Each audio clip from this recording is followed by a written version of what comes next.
Hey guys, what's up, what's up? Magandang hapon sa lahat. Dito tayo ngayon sa Motostar Ipunan branch. So ito yung mga available namin na unit dito ngayon guys sa branch. So nandun pa rin yung GPR natin. Yan guys. So yung mga bagong deliver dito sa amin ngayon, ito yung Easy Ride 125. Yan guys, color black. Pasok tayo sa loob guys. Content natin yung bago rin deliver sa amin dito ngayon. Ito siya guys, Explorer version 2, Explorer 250 version 2, color green.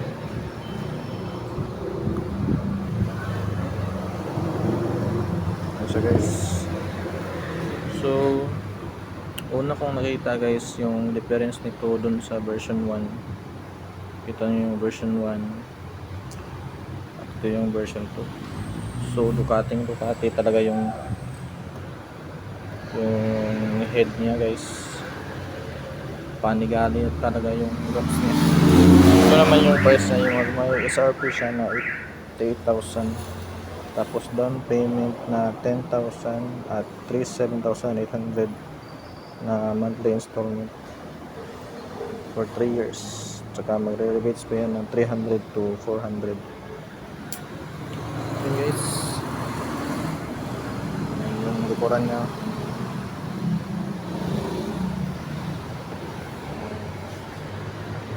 Pa rin yung kanyang muffler na napagkakamalang hindi stock, napagkakamalang aftermarket kasi nakakarabon.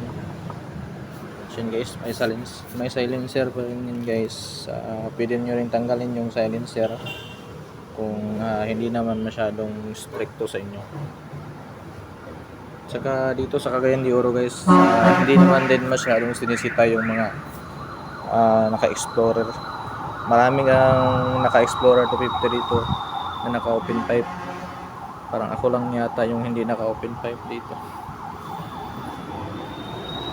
Karaniwan sa mga naka-explorer 250 dito guys is naka-open pipe talaga. Ito rin yung kanyang tail light.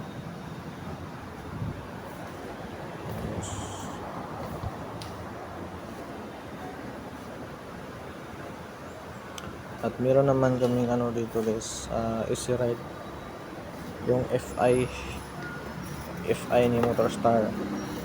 Yung guys, kamukha niya yung Easy Ride 150Q. So yung Easy Ride 150Q is carb yun. Parang ito yung kanyang FI version.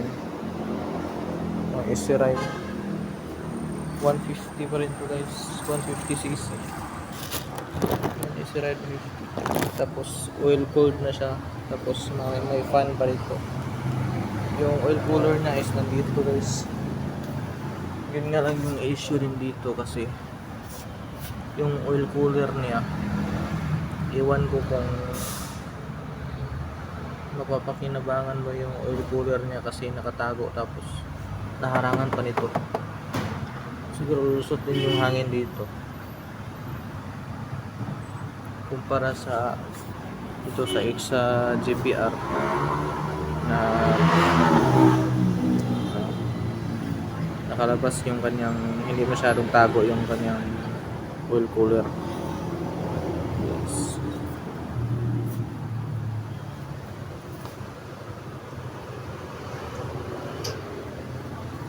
Ito pa rin yung mga repo natin guys. Yan, repo natin ZX 110M.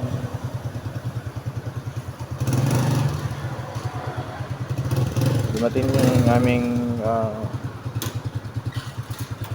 CLO dito guys, si Sir Ray Bacolio.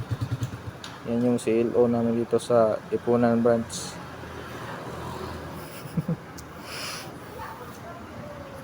And guys, so sa mga taga Cagayan de Oro guys, punta lang kayo dito sa aming branch namin dito sa Ipunan. At ngayon nga palang ano guys, coming May 6 to 7 magkakaraban kami sa public market, Upol Public Market.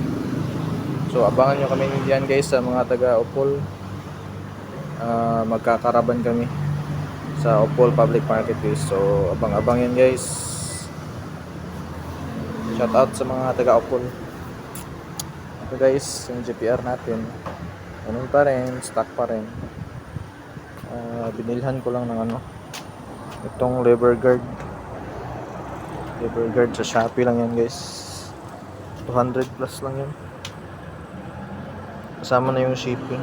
Parang 140 yata to plus shipping fee rin. Siyempre, proud Motorstar guys. Proud Motorstar user. At saka isa pang kailangan ko palitan dito guys, itong nasira ng side mirror.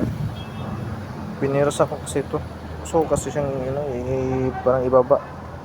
Yan tuloy. Nabiyak.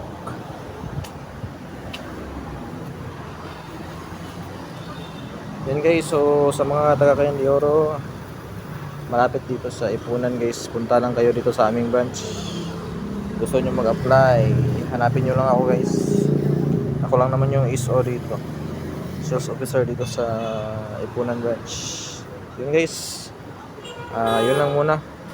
At saka bago mag-end tong video natin, shout out ko lang yung solid supporter natin, yung ano ba tawag dito, yung pinsan ko guys from Baongon, Bukidnon, si Kuya Jongjong Jomer Gumiling. Kuya, shout out sa lahat ng mga kamag-anak ko dyan sa Baongon guys.